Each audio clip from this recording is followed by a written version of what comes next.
চব্বিশের বিশাল গণ আন্দোলন, এই আন্দোলনে ইসলামী আন্দোলন বাংলাদেশের ভূমিকা কি? ধন্যবাদ। দিনের মতন পরিষ্কার যে জুলাই আগস্টের আন্দোলনে ইসলামী আন্দোলন বাংলাদেশ যেভাবে প্রকাশ্যে ওপেনে কাজ করছে, আমার অ্যানালাইসিস, আমার জানা মতে কোনো সংগঠন বা কোনো শীর্ষ নেতারা এতটা ওপেনে কাজ করে নাই। আপনি দেখবেন, আলহামদুলিল্লাহ, আমি এই আন্দোলনে সবাই সম্পৃক্ত আছি, কথা আমি আগেও বলেছি, এখনো বলি। বাংলাদেশের যারা ফেসিস্ট সরকারের বিরোধী ছিল, এই স্বৈরাচারের বিরোধী ছিল, সকলেই এই আন্দোলনে মানে অংশগ্রহণ করছে এবং সমর্থন ছিল, মাঠ পর্যায়ে ছিল, এটা আমি আগেই বলে দিচ্ছি।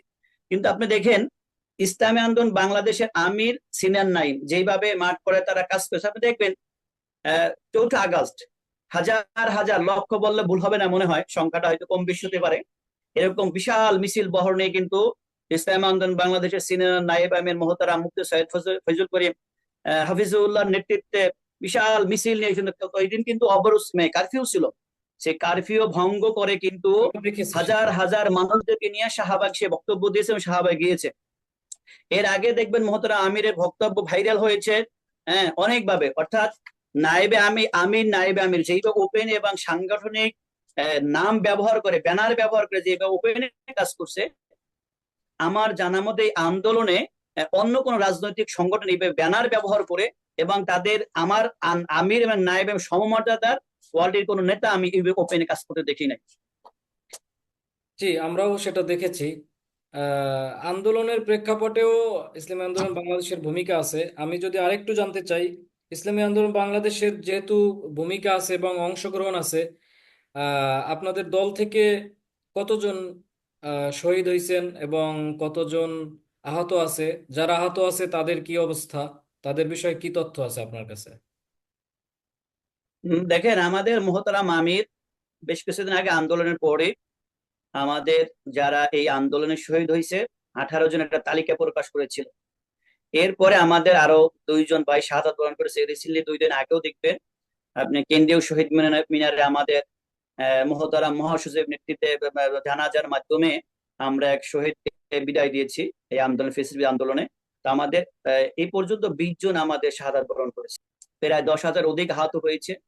আলহামদুলিল্লাহ, আমরা মেজর যে আহত গুলো হয়েছে এইগুলো না আমরা সার্বিকভাবে চেষ্টা করেছি। আপনারা দেখেছেন সোশ্যাল মিডিয়ার মাধ্যমে আমাদের আমির নায়েব আমির তারা সেই আহতদের চিকিৎসার খোঁজ খবর নিয়েছে, অনেকের বাড়িতে গেছে, হসপিটালে গেছেন। তাদের সার্বিকভাবে শুধু আমাদের ইসলামী আন্দোলনের কর্মীরাই নাই, যারাই আহত হয়েছে আন্দোলনে তাদেরই সার্বিকভাবে চিকিৎসা এবং খোঁজ খবর নেওয়ার চেষ্টা করেছে। নায়েবে আমির মহোদয়ের নেতৃত্বেই গণভবনে সর্বপ্রথম তিনি তার লোকজন নিয়ে ঢুকেছেন, এরকম একটি আলোচনা মাঠে আছে। এটার সত্যতা কি, আপনি কি জানেন? না, এইটা আমার ওইভাবে জানা নেই। তবে আন্দোলন যে শক্তি অংশগ্রহণ করছে এটা সত্য, কিন্তু ওইভাবে যে তার নেতৃত্বে এটা একদম গণভবন ঢুকছে, গণভবন ঢুকে ওইভাবে তছনছ করছে, এটা সত্য নয়। আমি কয়েকজনের সাথে কথা বলছিলাম, তারা বলছে যে পেশা হুজুরি সর্বপ্রথম গণভবনে ঢুকছে। তো না, এটার এইটা সত্যতা। এইটা আমার জানা নেই। হ্যাঁ, জি, আমি আরেকটা ওইভাবে আমাদের ছোট করে বক্তব্য আন্দোলনের আরেকটি। পক্ষ থেকেও, আমাদের আন্দোলনের পক্ষ থেকে স্পষ্ট কোনো বক্তব্য আসে নাই যে আমার আমির নেতৃত্ব বা নায়েব আমির নেতৃত্বে শাহবাগীতে ঢুকছে, গণভবন ঢুকছে। এটা আমার দলীয় কোনো বক্তব্য না, এটা হয়তো বা ব্যক্তিগত কারো এই থেকে আসতে পারে, কিন্তু জি, আমার দলীয় বক্তব্যটা না। আমি আরেকটি চট করে আপনার থেকে অ্যান্সার নিতে চাই, সেটি হচ্ছে শহীদ মীর মুগ্ধ, এর ব্যাপারেও এরকম কিছু কথাবার্তা আসছে যে তিনি চরমোনাই দলের বা তার বাবা চরমোনাই দল করত। শহীদ মীর মুগ্ধ কি আপনাদের 18 জনের তালিকায় আছে? যে শহীদ বীর মুগ্ধ আমাদের তালিকাভুক্তই আছে, এবং মুগ্ধ সে ছাত্র আন্দোলনের একজন সক্রিয়ই সদস্য ছিল। তার সাংগঠনিক অনেক ছবিও আপনাদের সোশ্যাল মিডিয়ায় প্রকাশ হয়েছে, দেখতে পেরেছেন।